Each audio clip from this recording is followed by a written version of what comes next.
Do you often find yourself hopping mad, ropeable, furious, irate, seething, infuriated, incensed, livid, apoplectic, incandescent, or even steaming?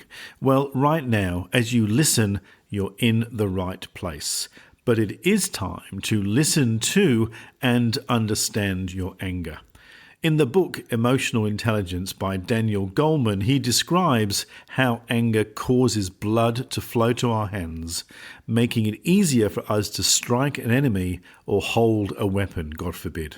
Our heart rate speeds up and a rush of hormones creates a surge of energy strong enough to take vigorous action. In this way, he says anger is ingrained into our brains to protect us.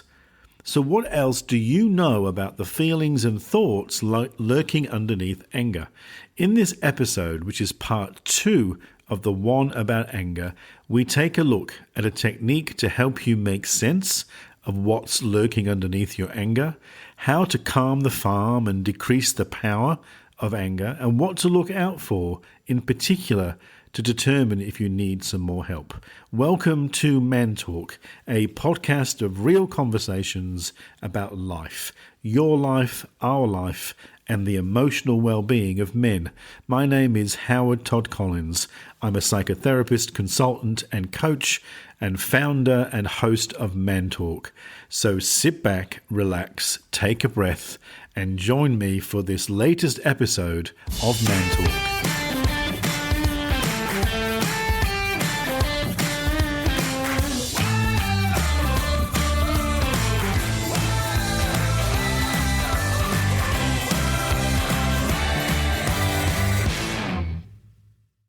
Hello, and welcome. It's very good to see you. In fact, I can't see you. I can't even hear you.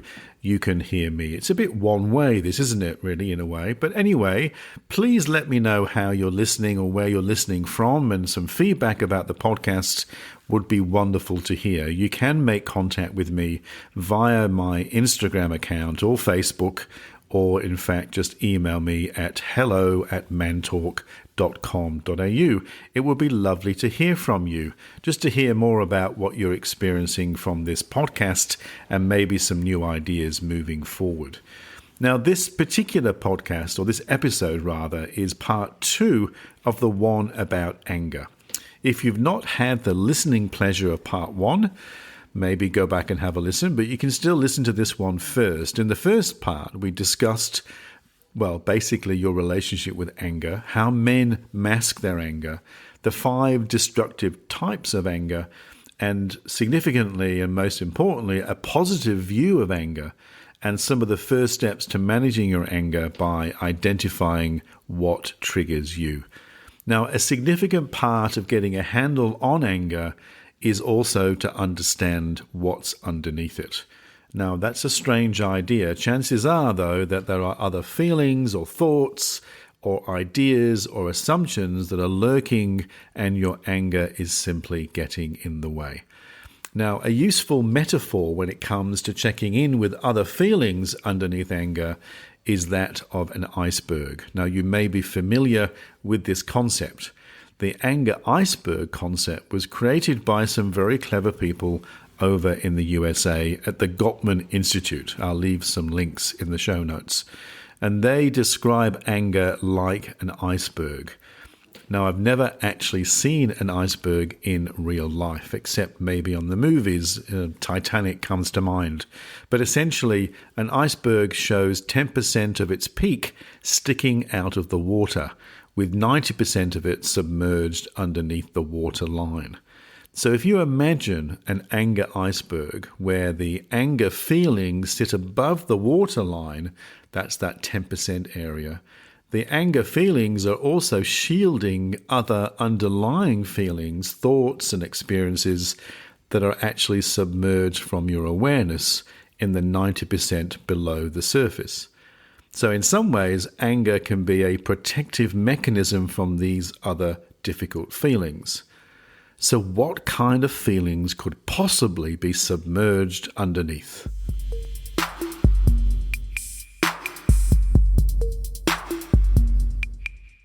Anger feelings tend to sit on a spectrum. They vary from mild annoyance to frustration, irritability, grumpy, anger, and rage. You may feel lots of feelings or think lots of thoughts or even have bodily sensations that remind you that you're angry, and you may be beginning to lose your cool. Using the anger iceberg as an illustration, the above the water level part of it for you may be those visible signs or the tips of your own anger. You may well be yelling or raising your voice or shouting. You may feel like you're being a bit more short or curt. You may be stomping your feet, if not metaphorically, but literally. And certainly you may start to experience the physical sensations like a tight chest or blood pressure rising.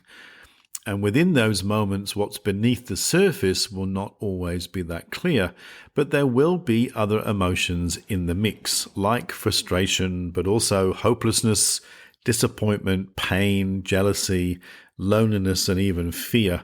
So many possibilities, but I'm just angry, I hear you say. Well, yes, you may well be, but you're also bound to be feeling other things. You may be feeling scared, embarrassed. You may feel shame, stressed.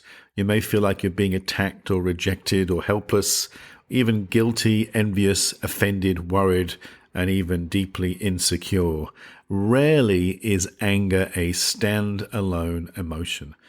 So if you are able to get calmer and more reflective, you can then conceptualize your particular anger iceberg, that there are possibilities that there are other thoughts and feelings that you're not able to recognize, and even more importantly, that you can't acknowledge them, in which case your needs are not being met either by yourself and certainly from the people that love you. So if you're paying attention to other emotions involved in your anger reaction, you will then better understand why you're angry, but also to find some ways to dissipate this anger in a productive, meaningful way. Now, because anger is such a blinding emotion, using the iceberg can be very effective at any time that you're actually reacting in a one-dimensional way. Just being angry or just being frustrated is rarely going to be enough to understand what's going on. So when could you use the anger iceberg metaphor? Well, possibly lots of ways. If you find yourself getting frustrated at work, or if you're arguing in your relationship with your partner, or when you're upset with your family, or if you're pissed off with yourself, one of the tasks when you are angry is to begin to realize that you could possibly pay attention to other underlying feelings. And one of the ways to do this is to lower the intensity of the anger itself, to lower the intensity of the 10% above the waterline. How on earth do you do that? Well, here is one particular method.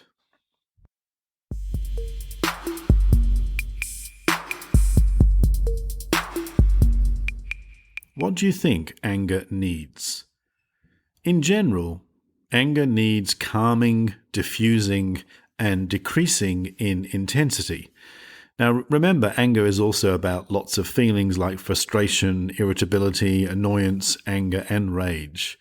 But decreasing the intensity of anger allows your brain and your body, and in fact your whole nervous system, to create the headspace where you can reflect on your particular anger iceberg, the underlying thoughts and feelings that are actually submerged. So how do you do this? Well, there are 4 steps that you can do that will help you to decrease the power of anger and allow you to start looking at what's underneath.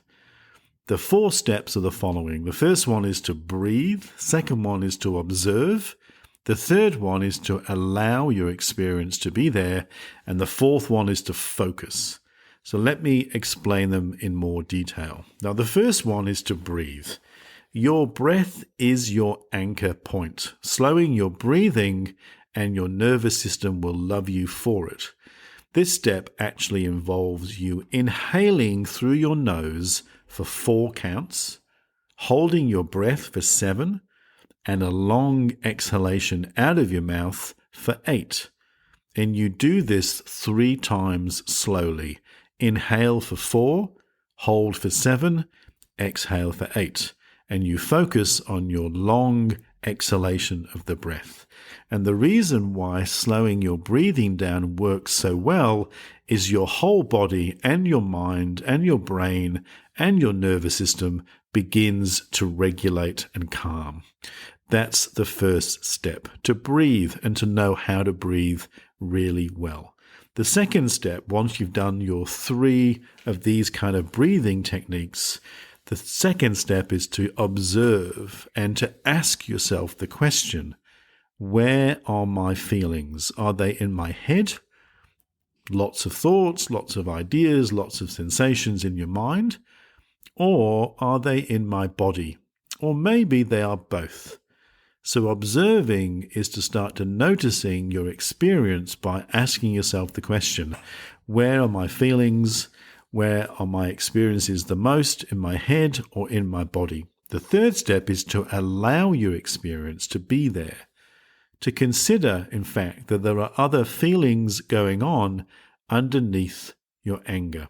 So we're getting you by slowing your breathing down to observe yourself, to allow yourself to look at what's underneath your particular waterline of your anger iceberg, the 90% below.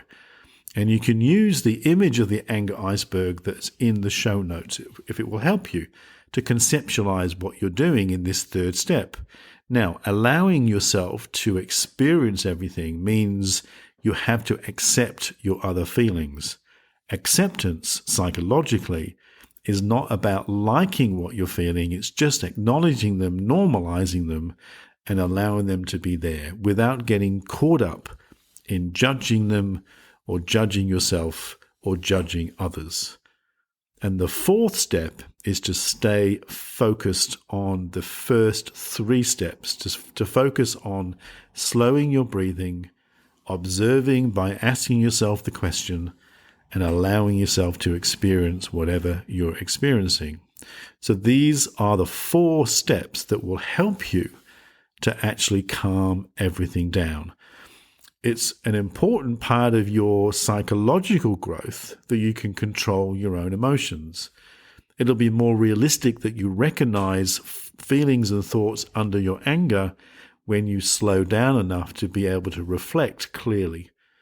So this is your homework if I'm going to give you anything to do around understanding your anger, understanding how you can regulate more by practicing these 4 steps every day for 5 minutes a day. Now, the next episode of the Man Talk podcast will actually focus more exclusively on regulating strong emotions. We'll look at what actually is happening in your brain and your body and give you some more steps to calm everything down. But if you recognize, even from this episode, or even from the first one, the part 1 on anger, that you actually need some help, look out for the following signs.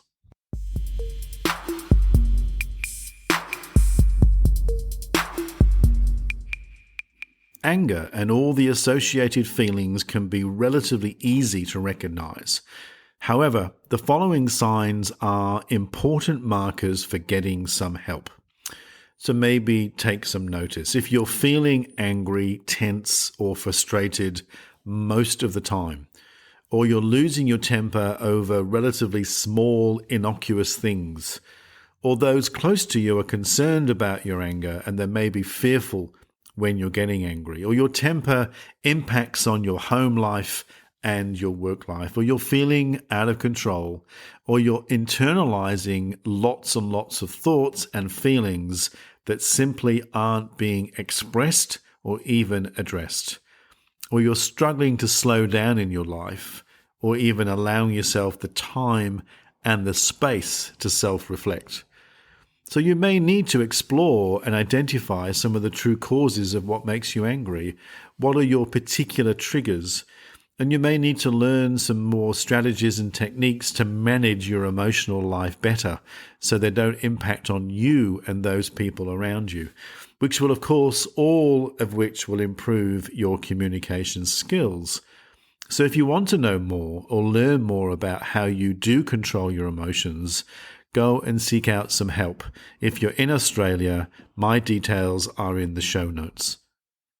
Now, we are all a work in progress. There is always more to learn about ourselves as emotional creatures, including how we currently cope and how we can work towards becoming, more emotionally healthier in the ways of being in the world. Thank you for listening. If you like what you hear, tell your mates, give me a review of wherever you found the podcast, and follow me on Insta at Man Talk with Howard. Sign up to the newsletter. All these details are in the show notes. Catch you again in the next episode of Man Talk.